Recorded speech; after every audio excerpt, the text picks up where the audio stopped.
ਉਹ ਬਹਿ ਜਾ ਇਮਰਾਨ ਖਾਨ ਦੇ ਸਪੋਰਟਰ ਆ, ਬਹਿ ਜਾ। ਮੈਂ ਇੱਕ ਵਾਜ਼ਿਆ ਗੱਲ ਕਹਿਣਾ ਕਿ ਇਮਰਾਨ ਖਾਨ ਨੂੰ ਕਹੇ ਤਾਂ ਰੁਕ ਜਾਵੇ ਨਹੀਂ ਤਾਂ ਅਸੀਂ ਇਹਨੂੰ ਰੋਕਣਾ ਹੈ, ਨਹੀਂ ਤਾਂ ਇਸ ਤਰ੍ਹਾਂ ਰੋਕਣਾ ਜਿਸ ਤਰ੍ਹਾਂ ਬੱਸ ਨੂੰ ਕੰਡਕਟਰ ਰੋਕਦਾ ਹੈ। ਇੱਕ ਮਿੰਟ ਮੈਨੂੰ ਥੱਲੇ ਆ ਲੈਣ ਦਿਓ, ਮੋਸ਼ਨ ਸਹੀ ਨਹੀਂ ਪਕੜਿਆ ਜਾ ਰਿਹਾ। ਹੁਣ ਤੁਸੀਂ ਮੈਨੂੰ ਦੱਸੋ ਕਿ ਮੈਂ ਤੁਹਾਡਾ ਕੀ ਵਿਗਾੜਿਆ? ਬਸ ਥੋੜੀ ਬਹੁਤੀ ਕਰਪਸ਼ਨ ਹੀ ਤਾਂ ਕੀਤੀ ਏ। ਉਹ ਬਹਿ ਜਾ ਇਮਰਾਨ ਖਾਨ ਦੇ ਸਪੋਰਟਰ ਆ ਯਾਰ, ਇਹਨੂੰ ਟੁੱਕਰ ਸ਼ੁਕਰ ਦੇਵੋ ਯਾਰ, ਇਹਨੂੰ ਚੁੱਪ ਕਰਕੇ ਬਿਠਾਓ। ਟੁੱਕਰ ਨਹੀਂ ਹੈ ਮੀਆਂ ਜੀ, ਸਾਰਾ ਮਾਲ ਤਾਂ ਤੁਸੀਂ ਅੜਕ ਗਏ ਨੇ। ਓਏ ਨਾ ਕਰ ਯਾਰ, ਅਸੀਂ ਇਤਨਾ ਵੀ ਨਹੀਂ ਖਾਦਾ, ਖੁਦਾ ਦਾ ਖੌਫ ਕਰ। ਓ ਮੀਆਂ ਜੀ ਤੁਹਾਡੇ ਪੇਟ ਤਾਂ ਭਰਦਾ ਹੀ ਨਹੀਂ ਹੈ। ਕੀ ਕਹਿ ਰਿਹਾ ਦੱਸ। ਉਹ ਮੇਰਾ ਬਰੀ ਜਾਂਦਾ ਨਵਾਜੇ ਦਾ ਨਹੀਂ ਬਰੀਂਦਾ। ਉਹ ਬਹਿ ਜਾ ਇਮਰਾਨ ਖਾਨ ਦੇ ਸਪੋਰਟਰ ਆ, ਬਹਿ ਜਾ, ਤੈਨੂੰ ਦਿੰਦੇ ਆ ਲੰਗਰ ਪਾਣੀ। ਬਹਿ ਜਾ, ਤੈਨੂੰ ਕਹਿ ਰਿਹਾ ਬਕਵਾਸ ਕਰ ਰਿਹਾ, ਬਹਿ ਜਾ, ਦਫਾ ਹੋ ਕੇ ਬਹਿ ਜਾ।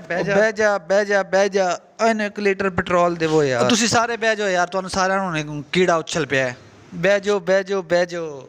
ਓਏ ਇਮਰਾਨੀਆ, ਉਹ ਬਗੈਰ ਤਾਂ ਸਾਡਾ ਪਿੱਛਾ ਛੱਡ ਦੇ, ਅਸੀਂ ਤੇਰਾ ਕੀ ਵਿਗਾੜਿਆ ਹੈ? ਉਹ ਜਿੰਨੇ ਵਿਗਾੜਿਆ ਉਹ ਤਾਂ ਲੰਦਨ ਬੈਠਾ ਹੋਇਆ, ਜਾ ਕੇ ਉਹਨੂੰ ਪਕੜ।